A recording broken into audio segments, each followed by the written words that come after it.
Hello दोस्तों। आज हम बात करने वाले हैं यूग्लेनॉइड्स की, जो कि आते हैं प्रोटिस्टा के अंदर। ठीक है। तो इसका जो डिवीजन होता है वो होता है यूग्लेनोफाइटा। कौन सा डिवीजन होता है? यूग्लेनोफाइटा। अब इसकी थोड़ी सी हिस्ट्री के बारे में बात करते हैं। सबसे पहले जो यूग्लेनॉइड्स हैं उनको इंक्लूड किया था प्लांट किंगडम के अंदर। क्यों? क्योंकि इसके अंदर फोटोसिंथेटिक कैरेक्टर पाया जाता था। ठीक है। लेकिन बाद में क्या हुआ, इसको प्लांट किंगडम से उठाकर इसको कहाँ रख दिया गया? एनिमल किंगडम के अंदर इसको रख दिया गया। क्यों? कारण क्या बताए गए कि जो इसके अंदर सेल वॉल है वो होती है एब्सेंट। ठीक है। और इसके अंदर जो न्यूट्रिशन होता है वो होता है एनिमल के सिमिलर। तो इसलिए इसको प्लांट किंगडम से उठाकर कहाँ रख दिया गया? एनिमल किंगडम के अंदर रख दिया गया। लेकिन अकॉर्डिंग टू अब आज की तारीख में ये जो यूग्लेनॉइड्स हैं, जो एज पर 5 किंगडम क्लासिफिकेशन इनको रखा जाता है प्रोटिस्टा के अंदर। ठीक है। तो ये तो थी इसकी हिस्ट्री। सबसे पहले किस में रखा गया? प्लांट किंगडम में। फिर उसके बाद में इसको कहाँ कहाँ शिफ्ट कर दिया गया? एनिमल किंगडम में। क्यों? क्योंकि सेल वॉल एब्सेंट होती है और न्यूट्रिशन होता था किसके जैसा? एनिमल्स के जैसा। लेकिन अब इसको रखा गया है प्रोटिस्टा के अंदर। किसके अंदर रखा गया है? प्रोटिस्टा के अंदर। प्रोटिस्टा के अंदर। ठीक है। चलिए अब बात करते हैं ये इसका होता कैसे है। ठीक है। Free living. ठीक है। ये कैसा होता है? फ्री लिविंग होता है, फ्रेश वाटर में पाया जाता है, जैसे कि पॉन्ड्स लेक्स वगैरह में ये पाया जाता है। लेकिन कुछ ऐसे भी हैं इसके अंदर जो डैम सॉइल में भी प्रेजेंट होते हैं। ठीक है। तो ये कैसा होता है? फ्री लिविंग होता है, फ्रेश वाटर में पाया जाता है। और ये कहाँ पाया जाता है? लेक्स में, पॉन्ड्स में, और कई बार इसको डैम सॉइल में भी देखा गया है। न्यूट्रिशन। न्यूट्रिशन की बात करें तो इसमें न्यूट्रिशन होता है मिक्सोट्रॉफिक। मिक्सो नाम से पता चल रहा है मिक्स टाइप का। इसका मतलब कि इसमें मोर देन 1 और 2 टाइप इसमें न्यूट्रिशन देखा गया है। जैसे जैसे हम बात करते हैं न्यूट्रिशन, कुछ होलोफाइटिक, होलोजोइक, सेप्रोफाइटिक। ठीक है। तो इसमें कई तरह का न्यूट्रिशन देख रखा गया है, तो इसलिए इसको बोलते हैं मिक्सोट्रॉफिक न्यूट्रिशन। ठीक है। अब इसकी बात करते हैं तो जैसे यूग्लेनॉइड, तो यूग्लेना इसका एग्जाम्पल है। ठीक है। अब बात करते हैं स्ट्रक्चर। देखिए आपको यहाँ पर एक इसका स्ट्रक्चर दिख रहा होगा। ठीक है। ये देखिए, अगर इसकी बात करें तो ये रिजर्वोयर, ये फ्लैजेलम, ये स्टिग्मा, इसमें क्लोरोप्लास्ट प्रेजेंट होता है, न्यूक्लियस, वेल डेवलप्ड न्यूक्लियस होता है, न्यूक्लियोलस होता है, कॉन्ट्रैक्टाइल वैक्यूल होता है। ठीक है।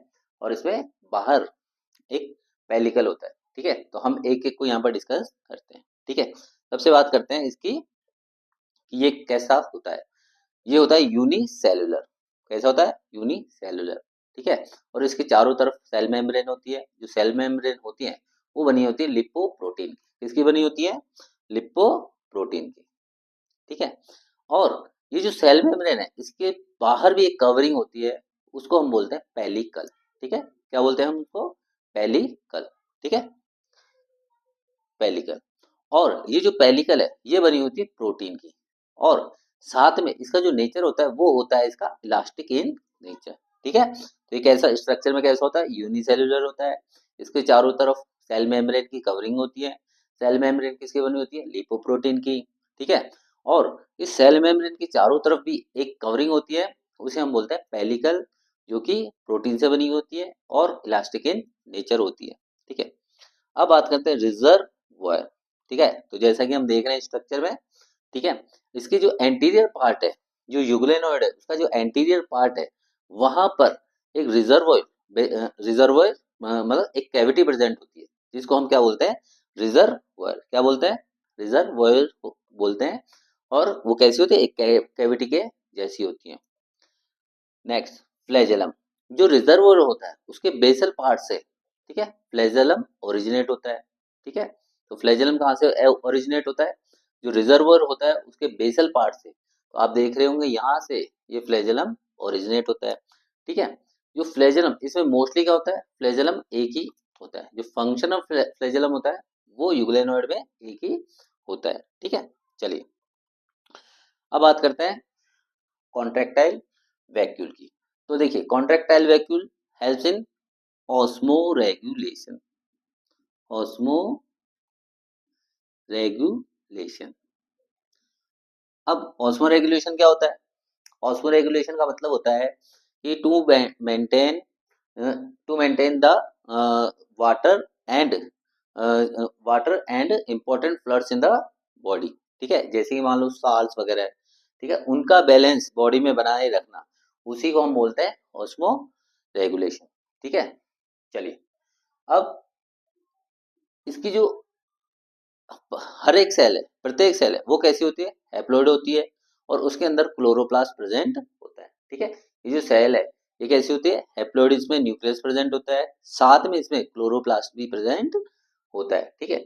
और ये जो क्लोरोप्लास्ट है इसके अंदर कुछ पिगमेंट्स भी होते हैं, ठीक है। जो क्लोरोप्लास्ट इसके सेल के अंदर प्रेजेंट होता है उसमें कुछ पिगमेंट्स भी प्रेजेंट होते हैं, जैसे chlorophyll A, chlorophyll B, carotene और ज़ैंथोफिल, ठीक है। तो आपसे पूछा जाए कि ये यूग्लेनोइड है, इसका जो सेल होता है वो कैसा होता है, तो हम बोलेंगे हैप्लॉइड।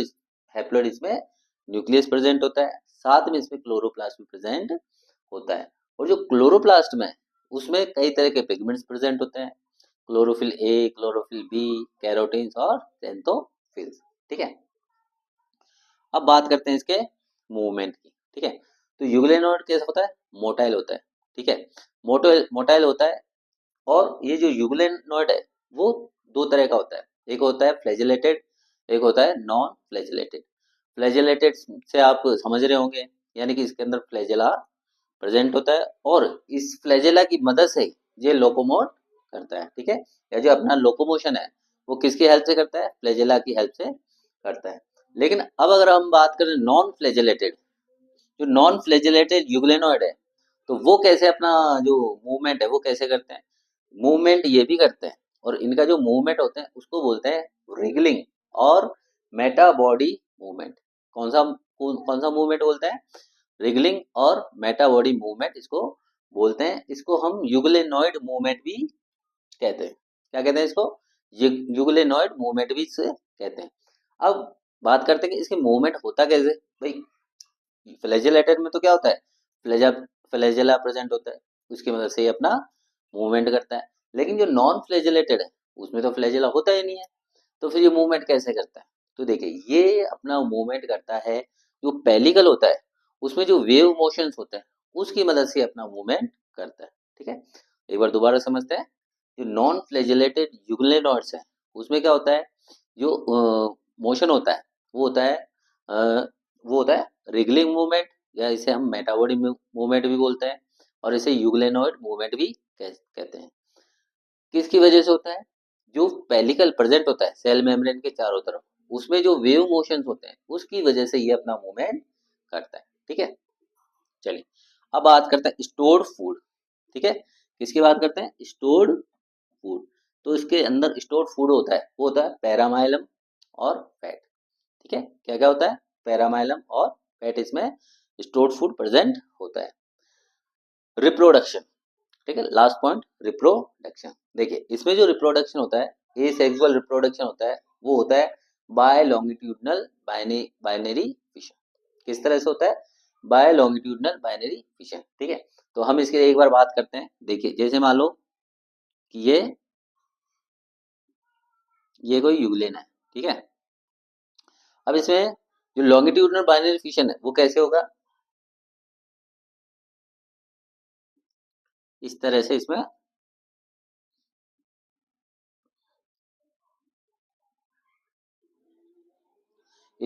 मूवमेंट, इसमें फिशन होगा। इसके बाद इसमें कैसे होगा? ये इसमें इस तरह का ये डिवीजन हो गया, ठीक है, न्यूक्लियस का डिवीजन हो गया, ठीक है। और उसके बाद में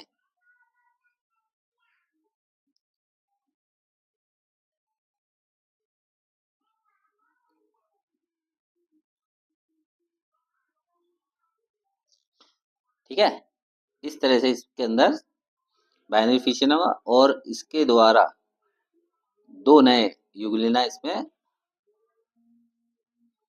ये आपके सामने बन के तैयार हो गए, ठीक है।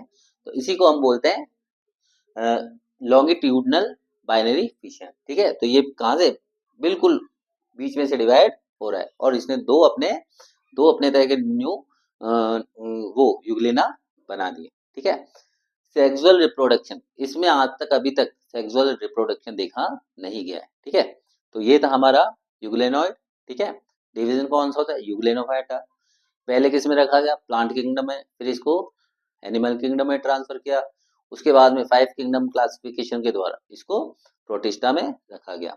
कैसा होता है, न्यूट्रिशन मिक्सोट्रॉफिक होता है, स्ट्रक्चर यूनिसेलुलर होता है, सेल मेम्ब्रेन होती है, उसके चारों तरफ वो जो पेलिकल है वो प्रेजेंट होती है, प्रोटीन की बनी होती है। ठीक है, रिजर्वोयर, जो एंटीरियर पार्ट पर जो कैविटी प्रेजेंट होती है उसे हम रिजर्वोयर बोलते हैं। रिजर्वोयर के बेसल पार्ट से एक फ्लैजेलम प्रेजेंट होता है, निकला हुआ होता है, और एक ही इसमें फ्लैजेलम फंक्शनल होता है। ठीक है, और इसके बाद कॉन्ट्रेक्टाइल वैक्यूल, ऑस्मो रेगुलेशन के लिए कॉन्ट्रेक्टाइल वैक्यूल प्रेजेंट होती है। जो सेल होती है उसमें हैप्लॉइड न्यूक्लियस होता है और क्लोरोप्लास्ट प्रेजेंट होता है। क्लोरोप्लास्ट में कुछ पिगमेंट्स होते हैं, क्लोरोफिल ए, क्लोरोफिल बी, ठीक है, कैरोटीन, ज़ैंथोफिल्स। ठीक है, जो यूग्लेनॉइड है ये दो तरह का होता है, फ्लैजेलेटेड और नॉन फ्लैजेलेटेड। फ्लैजेलेटेड में जो मूवमेंट होता है वो होता है फ्लैजेला के द्वारा, नॉन फ्लैजेलेटेड में जो मूवमेंट होता है वो होता है रेगलिंग मूवमेंट या मेटाबॉडी मूवमेंट, या फिर उसको हम यूग्लेनॉइड मूवमेंट भी बोलते हैं। जो यूग्लेनॉइड मूवमेंट है वो किसकी हेल्प से होता है, वेव मोशन इन पेलिकल। ठीक है, wave motion in pellicle. Stored food, paramylum और फैट। रिप्रोडक्शन, एसेक्सुअल रिप्रोडक्शन कैसा होता है, लॉन्गिट्यूडिनल बाइनरी फिशन। ठीक है, लॉन्गिट्यूडिनल बाइनरी फिशन। और सेक्सुअल रिप्रोडक्शन आज तक इसमें देखा नहीं गया। ठीक है, तो ये था हमारा आज का टॉपिक, यूग्लेनॉइड किसमें आता है, प्रोटिस्टा के अंदर। Thank you, have a nice day, bye bye.